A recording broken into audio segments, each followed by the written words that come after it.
Dibohong. Aku hanya memikirkan satu peraturan penting. Kenapa kau lakukan hari ini kalau kau bisa melakukannya besok? Hahaha. Few moments later.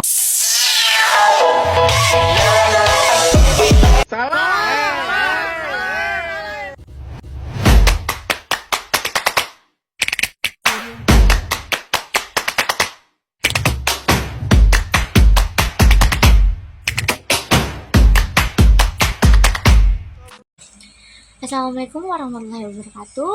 Halo semua, perkenalkan nama saya Devita Aulia, mahasiswa dari Prodi Manajemen di Universitas Pelita Bangsa.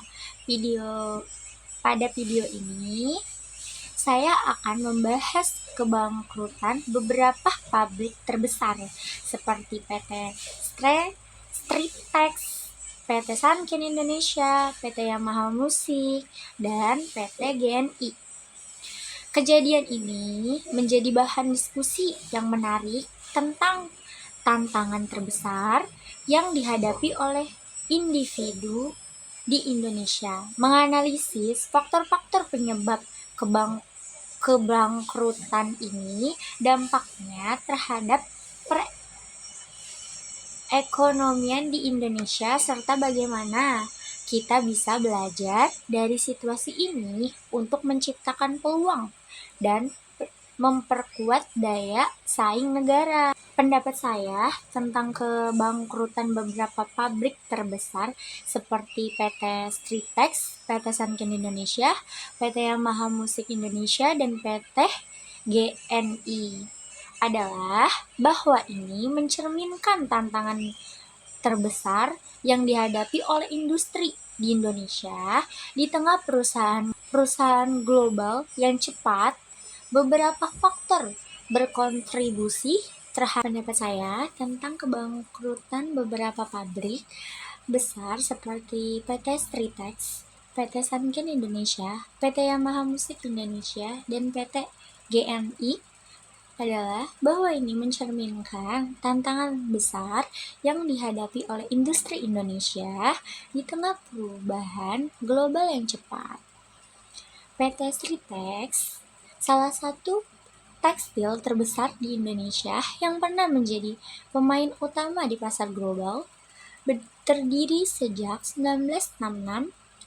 Stritex dikenal sebagai pemasok utama produk tekstil untuk pemasaran ekspor dengan fokus pada produk garment dan tekstil. Perusahaan ini pernah menjadi simbol keberhasilan industri tekstil Indonesia, namun setelah beberapa dekade, PT Stritex kini terjebak dalam masalah keuangan yang parah dan gagal beradaptasi dengan tren global yang mengarah pada kebangkrutan yang tak terhindarkan.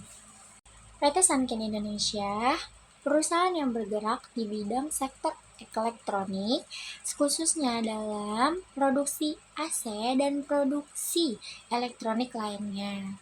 Perusahaan ini mengalami penurunan yang signifikan dalam beberapa tahun terakhir akibat ketatnya persaingan di industri elektronik global, serta kesulitan dalam mengelola biaya produksi yang terus meningkat.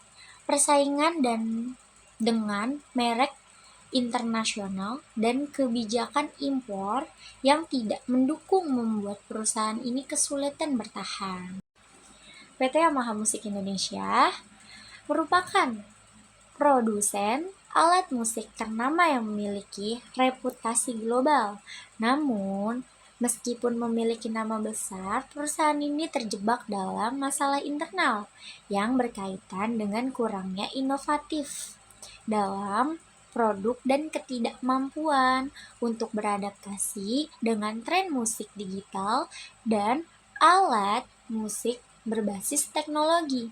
PT GNI, perusahaan yang bergerak dalam industri nikel, sebuah komoditas yang sangat penting untuk sektor otomotif dan energi barukan, Meskipun Indonesia memiliki cadangan nikel yang melimpah, GNI mengalami kesulitan dalam hal memproses sumber daya alam yang berkelanjutan dan menghadapi masalah dengan regulasi yang ketat serta fluktuasi harga nikel global yang mempengaruhi pendapatan perusahaan. Faktor penyebab kebangkrutan. 1. Ketergantungan pada model bisnis tradisional. Banyak perusahaan Indonesia, termasuk yang terbesar, masih mengandalkan model bisnis yang berfokus pada produksi massal yang biayanya rendah dan kinerja yang murah.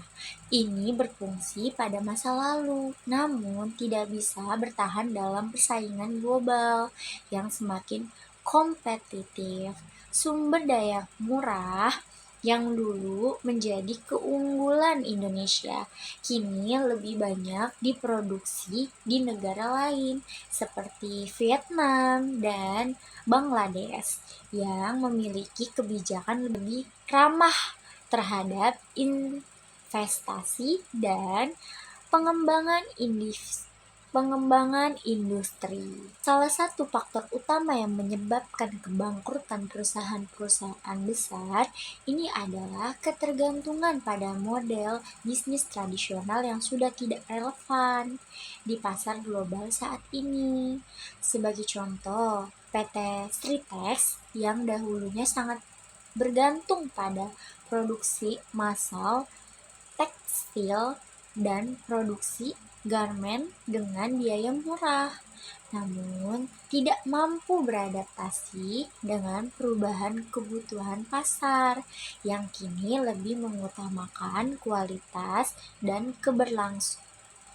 keberlanjutan. Masa halnya dengan PT Sanken Indonesia yang bergantung pada penjualan produk elektronik dengan desain konvensional tanpa menyesuaikan dengan perkembangan teknologi terkini. Indonesia seharusnya segera beralih dari model bisnis berbasis biaya rendah dan tenaga kerja murah menjadi model berbasis teknologi, inovasi, dan kualitas. Banyak negara pesaing seperti Vietnam dan Italia telah berhasil mengembangkan ekosistem industri berbasis inovasi dan teknologi yang menjadi mereka lebih menarik bagi investor dan perusahaan global. 2. Kurangnya inovasi dan adaptasi teknologi. Di era digital dan teknologi yang berkembang pesat, perusahaan-perusahaan ini gagal berinvestasi dalam inovasi dan mengembangkan produk baru. Salah satunya, masalah terbesar di balik kebangkrutan pabrik-pabrik besar ini adalah kurangnya investasi dalam inovasi dan mengembangkan produk baru. Beberapa perusahaan di Indonesia masih beroperasi dengan cara yang sama seperti puluhan tahun lalu, tanpa melakukan perubahan yang signifikan untuk beradaptasi dengan kebutuhan pasar yang berkembang. Sebagai contohnya, PT Yamaha Musik Indonesia yang tertinggal dalam hal pengembangan produk musik berbasis teknologi. Perusahaan ini juga gagal untuk mengembangkan produk yang dapat bersaing dengan inovasi alat musik digital yang semakin populer. Industri tekstil Indonesia yang pernah menjadi pemimpin ekspor global kini kalah bersaing dengan negara-negara seperti Bangladesh, India, dan China yang menawarkan biaya produksi lebih rendah dan kualitas lebih baik. Untuk pertahanan dan pengembangan perusahaan Indonesia harus berinvestasi berinvestasi lebih banyak dalam riset dan pengembangan R&D, serta memperkuat daya saing mereka dengan inovasi produk dan meningkatkan teknologi. Transformasi menuju industri berbasis teknologi dan manufaktur yang lebih canggih, seperti produk barang dengan teknologi tinggi atau pengembangan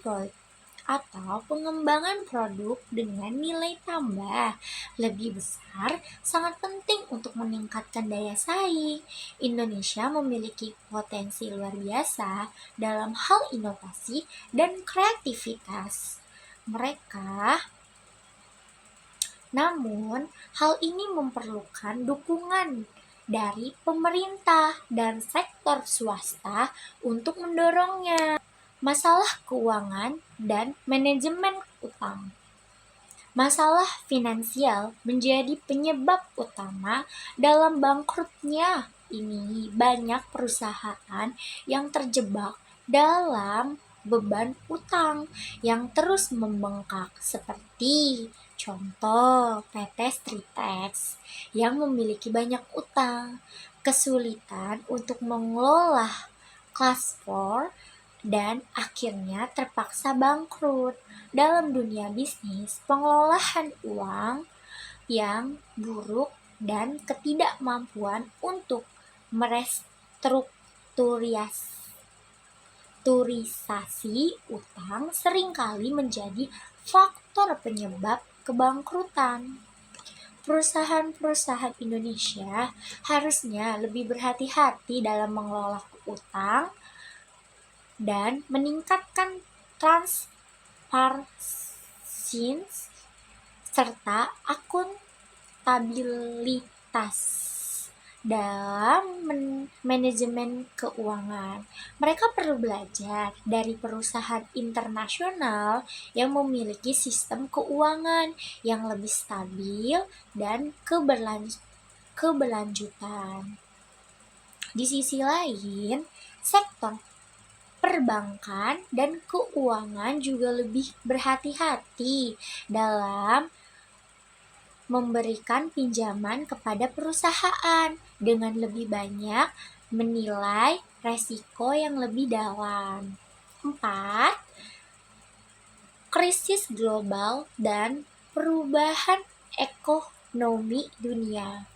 Perubahan dalam permintaan global, fluktuasi harga komoditas, serta dampak turut mempengaruhi kinerja perusahaan-perusahaan ini.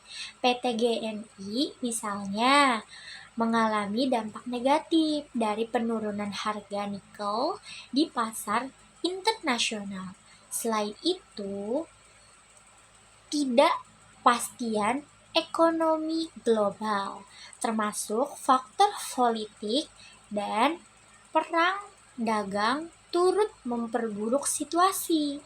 Indonesia perlu mulai mempersiapkan diri untuk menghadapi pergeseran besar dalam ekonomi global ini, termasuk berinvestasi dalam industri ramah lingkungan seperti energi terbarukan, kendaraan listrik, dan teknologi hijau lainnya.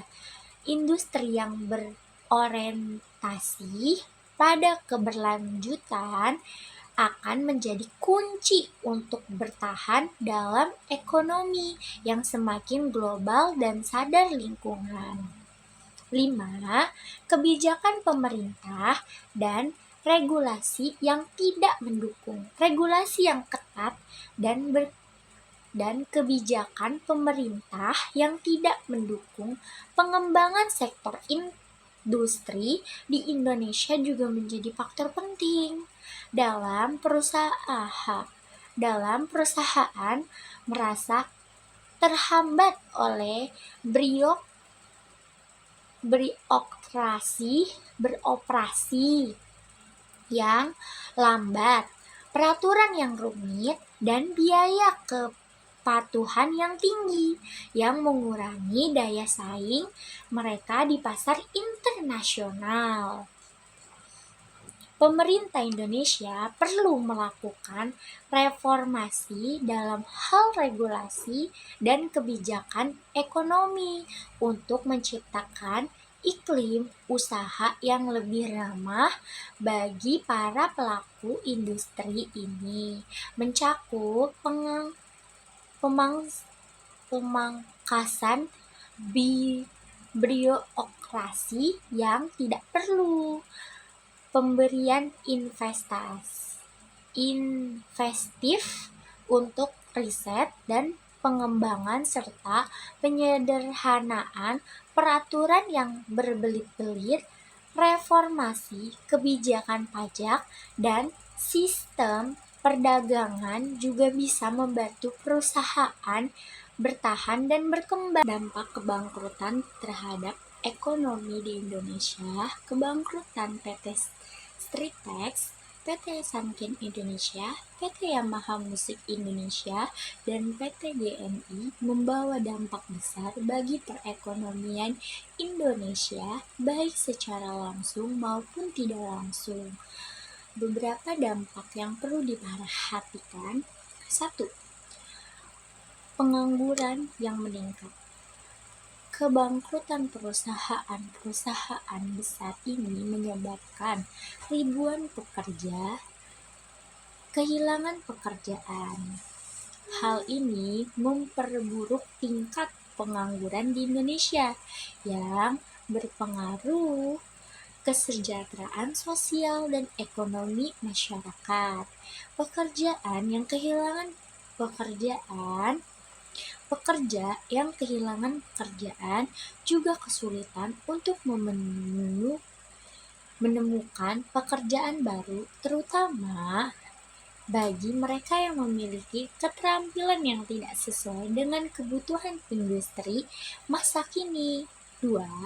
Penurunan produksi dan ekspor. Sebagai perusahaan besar yang memiliki kontribusi besar terhadap sektor ekspor, kebangkrutan mereka menyebabkan penurunan drastis dalam produksi dan ekspor barang-barang seperti tekstil, elektronik, dan produksi lainnya. Ini berimbas pada neraca perdagangan Indonesia yang semakin memburuk. 3. Dampak pada rantai pasokan.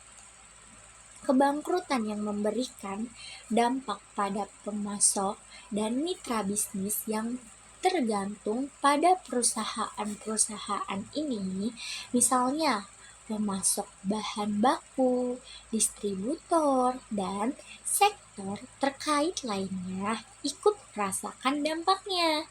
Ini menciptakan ketidakstabilan lebih lanjut dalam ekonomi nasional. Pemerintah harus mengambil langkah untuk melindungi pekerja, termasuk dengan menyediakan program pelatihan dan meningkatkan keterampilan agar mereka bisa beradaptasi dengan perubahan kebutuhan industri. Fokus pada sektor-sektor yang berkembang pesat seperti teknologi informasi, energi terbarukan, dan manufaktur canggih adalah langkah strategi untuk menciptakan lapangan pekerjaan baru. Peluang untuk perubahan dan transformasi industri. 1. Mendorong inovasi dan teknologi. Kebangkrutan ini memberi sinyal bahwa Indonesia perlu melakukan transformasi industri besar-besaran. Salah satunya adalah dengan berinvestasi dalam teknologi dan inovasi.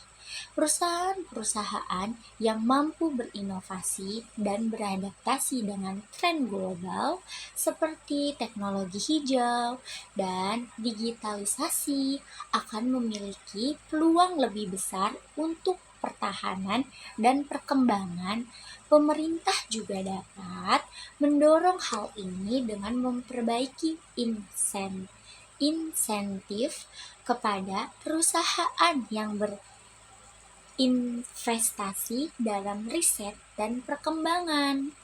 2. Pengembangan sektor energi terbarukan dan industri hijau dengan semakin ketatnya peraturan terkait keberlanjutan dan perubahan iklim, sektor energi terbarukan dan industri hijau menjadi peluang besar bagi Indonesia. Investasi dalam negeri terbarukan seperti solar, angin, dan bioenergi dapat menciptakan lapangan pekerjaan baru dan membantu mengurangi ketergantungan pada energi fosil. 3. Revisi kebijakan pemerintah. Pemerintah Indonesia perlu melakukan reformasi dalam hal kebijakan dan reformasi industri untuk menciptakan iklim usaha yang lebih baik. Penyederhanaan prosedur birokrasi, pemberian investasi untuk insentif dalam teknologi serta perbaikan dalam sistem perpajakan akan sangat membantu perusahaan untuk berkembang lebih pesat. 4.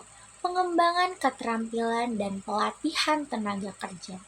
Penting bagi Indonesia untuk fokus pada pengembangan keterampilan tenaga kerja, terutama dalam bidang-bidang yang berhubungan dengan teknologi dan sektor industri yang berkembang pesat.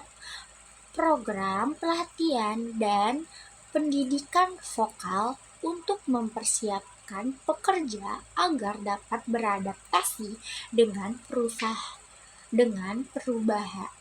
perubahan ini akan sangat membantu mengurangi dampak negatif berpengaruh akibat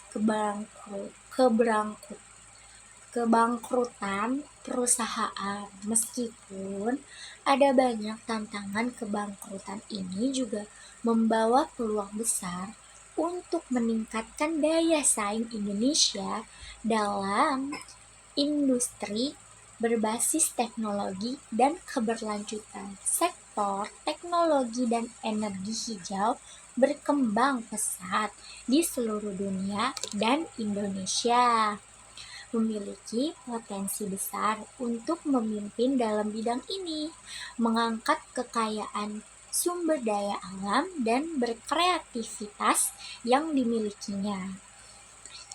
Investasi dalam teknologi dan industri hijau harus menjadi prioritas utama. Indonesia memiliki sumber daya alam yang melimpah seperti energi terbarukan, matahari, angin, dan bioenergi yang dapat dimanfaatkan untuk menciptakan produk dan solusi yang ramah di lingkungan. Sektor ini bisa menjadi pendorong pertumbuhan ekonomi dan menciptakan lapangan kerja baru bagi generasi mendatang. Kita telah menyaksikan bagaimana kebangkrutan PT Sritex, PT Sanken Indonesia, PT Yamaha Musik Indonesia, dan PT GNI bukan hanya sekedar kegagalan satu atau dua perusahaan, melainkan cerminan dari tantangan struktural dalam dunia industri nasional kita. Keempat perusahaan ini sempat menjadi simbol keberhasilan sektor manufaktur dan industri Indonesia. Namun, akhirnya tumbang karena kombinasi dari ketidakmampuan beradaptasi, tekanan ekonomi global, lemahnya manajemen resiko, dan kurangnya dukungan ekosistem industri yang kuat. Pelajaran terbesar yang bisa kita ambil bahwa ketahanan industri tidak cukup dibangun dari reputasi dan kapasitas produksi semata, dibutuhkan strategi jangka panjang yang mencakup transformasi digital, inovasi produksi, efisiensi operasional, hingga fleksibilitas dalam menghadapi krisis ekonomi global. Disinilah pentingnya sinergi antara dunia usaha, pemerintah, dan masyarakat untuk membangun masa depan industri yang tangguh dan berdaya saing. Dari sisi pemerintah, krisis ini bisa dijadikan momentum untuk menyusun ulang arah kebijakan industri nasional dengan menempatkan teknologi keberlanjutan dan sumber daya manusia unggul sebagai pilar utama. Sementara itu, bagi para pelaku usaha, ini adalah pengingat bahwa dunia bisnis adalah arena yang terus berubah-ubah dan hanya mereka yang mampu berinovasi dan beradaptasi yang akan bertahan.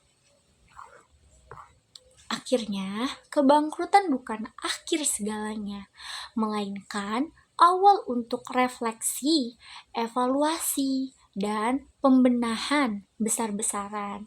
Jika Indonesia mampu memetik pelajaran dari peristiwa ini, kita bisa melihat bahwa kegagalan tidak selalu disebabkan oleh faktor eksternal semata dalam hal masalah internal seperti pengelolaan keuangan yang buruk, ketidakmampuan membaca tren pasar, serta lamanya komunikasi dan kepemimpinan turut menjadi penyebab utama.